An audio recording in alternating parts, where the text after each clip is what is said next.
فراز الرحمان سابق senior vice president کاٹی و chairman custom ports and shipping standing committee نے BTV سے بات کرتے ہوئے بتایا کہ ہمیں اس بار وفاقی حکومت سے بہت سی توقعات تھیں، مگر کاروباری طبقے کی مشکلات اب تک حل نہیں ہوئیں۔ شپنگ کمپنی کے رحم و کرم پر ہیں کیونکہ کنٹینرز کی کمی کی وجہ سے وہ من مانے پیسے مانگ رہے ہیں۔ سب سے پہلے تو میں BTV کے کی طرف سے آپ کا یہاں آپ تشریف لائے، آپ کا بہت مشکور ہوں۔ جہاں تک فیڈریشن کے الیکشن کے معاملات کے حوالے سے بات ہے تو فیڈریشن کے الیکشن الحمدللہ بڑے زور و شور سے جاری ہیں، اور ہمارے ہر دل عزیز لیڈر جناب احسن منیر صاحب جو ہے وہ ماشاءاللہ ریکور ہیں اپنی صحت۔ لاسٹ ایئر آپ کو پتہ ہے کہ اپنی صحت کی خرابی کی وجہ سے وہ اس طرح سے ایکٹیو پارٹ ادا نہیں کر سکے، ان کا کڈنی ٹرانسپلانٹ تھا، وہ چائنا چلے گئے تھے۔ اب جو صورتحال ہے الحمدللہ اس کے اندر جو ہے وہ تقریباً میاں زاہد حسین بھی واپس آ گئے۔ میں ان کو بھی ویلکم کرتا ہوں کہ میاں زاہد حسین صاحب جو ہے وہ منیر صاحب کے شاگردوں میں سے سب سے بہترین شاگردوں میں سے تھے، اور آج وہ ان کے ساتھ BNP کا اور ان کا انہلاک جو ہوا ہے، یہ میرے حساب سے بہت زیادہ پازیٹیو وائبس اس میں سے کریٹ ہوں گی۔ کچھ حالیہ دنوں پہلے بھی میں یہ بات میں نے کی، اور ابھی آج پھر میں اس بات کو ریپیٹ کرنا چاہتا ہوں کہ بیسکلی جب تک ادارہ درست نہیں ہوگا، ادارے کی پالیسی درست نہیں ہوگی، federation of Pakistan chamber of commerce ہم بولتے ہیں، سنتے ہیں، سمجھتے ہیں، کیا ہم یہ جانتے ہیں کہ اس کا کام کیا ہے؟ کسی بھی ملک کے اندر اس کا ایک بیسک کانسیپٹ کریٹ کر کے گورنمنٹ کو پالیسیز دینا ہوتی ہیں کہ ان پالیسیز پہ چل کر آپ اپنے معاملات کو صحیح رخ پہ ڈال سکتے ہیں۔ فیڈریشن نے اس سال میں کون سا ایسا قدم اٹھایا جس سے آپ کو یہ بات محسوس ہوتی ہے کہ جی federation of Pakistan chamber of commerce نے اپنا کردار ادا کیا؟ تو یہاں سب سے بڑا فیلئر جو ہے میں سمجھتا ہوں جو رولنگ پارٹی ہے اس کا سب سے بڑا فیلئر ثابت ہو جاتا ہے کہ انہوں نے جو ہے وہ نہ کوئی ایسی پالیسیز دیں گورنمنٹ کو، نہ اس حوالے سے کوئی معاملات جو ہیں وہ دیے کہ عوام کو ریلیف دیا جائے، کوئی نہ بینکنگ کے حوالے سے ان کی وہ تھی۔ دیگر ایسوسیشن نے اپنا کردار بہت اچھا سا ادا کیا، اور اس میں کیونکہ میں ریپرزینٹ کرتا ہوں Korangi association of trade and industry کو، تو Korangi association of trade and industry ایک دن کے لیے بھی بند نہیں ہوا، لوگوں کے لیے کھلا رہا رات دن۔ وہ لوگوں کو اگر وہ آفس ٹائمنگ تھا، کووڈ کے SOPs فالو کرانے تھے، چاہے وہ انڈسٹری میں آ کے کوئی پریشان کر رہا تھا، ٹھیک ہے نا۔ بات یہ کہ فرنٹ لائن انڈسٹریز ہیں، جیسے ہاسپٹل چل رہے ہیں ویسے ڈبل روٹی بھی کھانی ہے لوگوں نے، ویسے ہی انڈا بھی کھانا ہے۔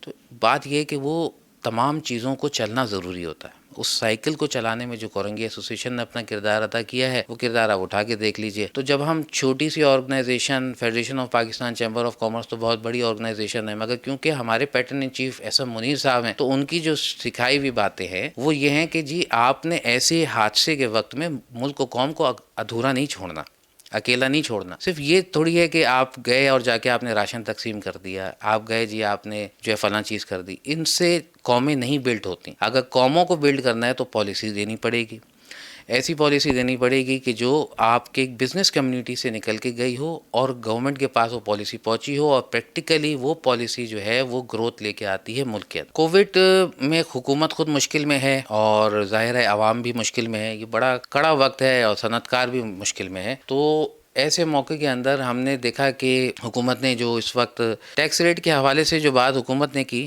وہ جیسے ٹیکس میں ریلیف دیا۔ ابھی میں نے حال ہی میں ان سے ریکویسٹ کی تھی کہ جی آپ جو ہے وہ ٹیکس کے حوالے سے ٹائمنگ کو انکریز کریں، وہ بھی ماشاءاللہ انہوں نے فوری طور پہ اس کو ٹائمنگ کو مزید انکریز کر دیا۔ یقینی طور پہ کووڈ نے جو ہے وہ بہت زیادہ تباہی مچائی ہے، اور ابھی اس کووڈ کے اثرات آپ کو پتہ ہے اپنے پیک پہ موجود ہیں۔ تو سب سے پہلے تو یہ کہ میں آپ کے توسط سے تمام سننے والوں کو یہ بھی بولنا چاہتا ہوں کہ خدارہ SOPs کا خیال رکھیں، اور بجائے اس کے کہ آپ SOPs کا خیال نہ رکھیں اور ہم اس لیول پہ آ جائیں کہ ہم مساجد بھی بند کرنے پڑیں اور انڈسٹریز بھی بند کرنی پڑے اور روڈوں پہ کوئی اٹھانے والا نہ ہو، اس وقت کے آنے سے پہلے آپ لوگ جو ہے وہ خود سے احتیاط کیجئے۔ دوسرا، گورنمنٹ کے لیے میں یہ کہنا چاہتا ہوں کہ دیکھیں یہ وہ وقت ہے، کڑا وقت کہ جس میں بزنس مین بہت سفر کر رہا ہے۔ ایک بزنس مین کے ساتھ ہزاروں ورکر جو ہے وہ ایک دوسرے سے کنیکٹ۔ اگر ہم نے اس موقع کے اندر جیسے انہوں نے 6% کا ریٹ کیا، ہم نے سجیسٹ کیا تھا ان کو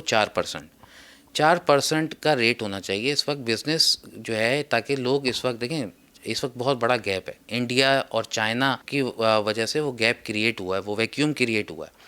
یہ وقت ہے کہ ہم ٹیکنالوجی کا ٹرانسفر کر لیں پاکستان کے اندر. اگر پاکستان کے اندر اس وقت اس موقع پر انڈسٹریز پہ یعنی جو انڈسٹری کا سیٹ اپ ڈالنے کے اوپر جو ٹیکسز ہیں ان ٹیکسز کو زیرو کر دیا جائے تو یہ سمجھیں کہ یہ پاکستان کو ایشین ٹائیگر بننے سے کوئی نہیں روک سکتا. علی زیدی صاحب بہت اچھے آدمی ہیں اور علی زیدی صاحب کے حوالے سے ہم نے ایک میٹنگ کی تھی اور ان سے میں نے یہ مسائل کا ڈسکس کیا تھا.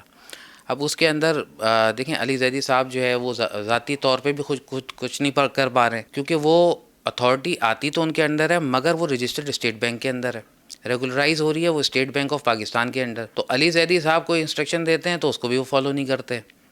پورٹس اینڈ شپنگ کی منسٹری کے اندر آنا چاہیے نا مگر وہ نہیں آ رہا کیونکہ وہ رجسٹرڈ نہیں ہے. وہ رجسٹرڈ ہے کہاں؟ اسٹیٹ بینک آف پاکستان میں, مالیاتی ادارے میں. دوسری کسٹم ان کو پورٹ دیتا ہے, کسٹم ان کو فیسیلیٹیٹ کرتا ہے, آئی جی ایم دیتا ہے, انڈیکس دیتا ہے. تو کسٹم کے انڈر آنا چاہیے. کسٹم ان کو لیٹر بھیجتا ہے کہ وہ اس پہ بھی جو ہے وہ کوئی کان نہیں دھرتے. مطلب شپنگ لائن آپ اگر دیکھا جائے تو یہاں پہ بدماشی لگا رکھی ہے انہوں نے. منسٹر کی نہیں چل رہی, چیف کلیکٹر کسٹم کی نہیں چل رہی, اور مطلب لوگوں کے سیکیورٹی ڈپازٹ کی اماؤنٹ کئی مہینے وہ پڑی رہتی ہے ان کے پاس, ان کے سیف ڈپازٹس کے اندر, اور وہ اس میں سے پیسے کما رہے ہوتے ہیں. حالانکہ آپ ایک چیز کے پیسے لے چکے, آپ کا کام ہے آپ فوراً ان کا پے آرڈر کیش بھی نہ کریں, آپ فوراً پے آرڈر ادا کر دیں. مگر یہاں پہ بھی بہت بڑے مسائل پیدا ہو رہے ہیں. تو کہنے کا مقصد یہ تو خیر وہ تھے جو ہم کافی دنوں سے آواز اٹھا رہے تھے اور یہ بات کر رہے تھے. مگر مجھے یہ اب علی زیدی صاحب جو ہیں وہ پورٹس اینڈ شپنگ کے منسٹر ہیں, مگر پورٹس کی تو پوری اتھارٹی ہے کہ وہ کون سے پورٹس کو کیا کرنا ہے, کس طرح کرنا ہے, کیا بات کہنی ہے, کیا کرنا ہے. پورٹس والے لائبل بھی ہیں, وہ کر بھی رہے ہیں, اور یقیناً ان کی ایک ویژن ہے, محنتی آدمی ہیں, اور ہم سمجھتے ہیں کہ وہ انشاءاللہ تعالیٰ کام کریں گے. مگر شپنگ لائنوں کو بیسکلی کمانڈ ڈالنے کی ضرورت ہے کیونکہ انہوں نے جو ہے وہ مسائل جو ہے وہ مطلب وہ ایک ردی سے زیادہ حیثیت نہیں دیتے کسٹم کے لیٹر. ایک تو کراچی پورے پاکستان کا سب سے زیادہ ریونیو جنریٹ کرتا ہے, اور کورنگی ایسوسیشن یعنی کورنگی کا جو صنعتی ادارہ ہے وہ سب سے زیادہ ریونیو جنریٹ کر کے کراچی کو دیتا ہے. تو ہمیں چاہیے کہ ہم اس پہ توجہ دیں, اور یہی ایک الارمنگ ہے کہ جو چیزیں جو ہے آپ کو کما کے دے رہی ہیں, جو آپ کو لاکھوں اربوں روپے کے ریونیوز فوریکس ایکسچینج لا کے دے رہی ہیں, انہیں کو آپ نے نظر انداز کیا ہوا ہے. حکومت کو چاہیے کہ کاروباری افراد کے مسائل کا فی الفور حل کیے جائیں تاکہ معیشت کا پہیہ چلتا رہنا چاہیے. کیمرہ مین محمد حسن کے ساتھ خالد ہاشمانی, BTV نیوز کراچی.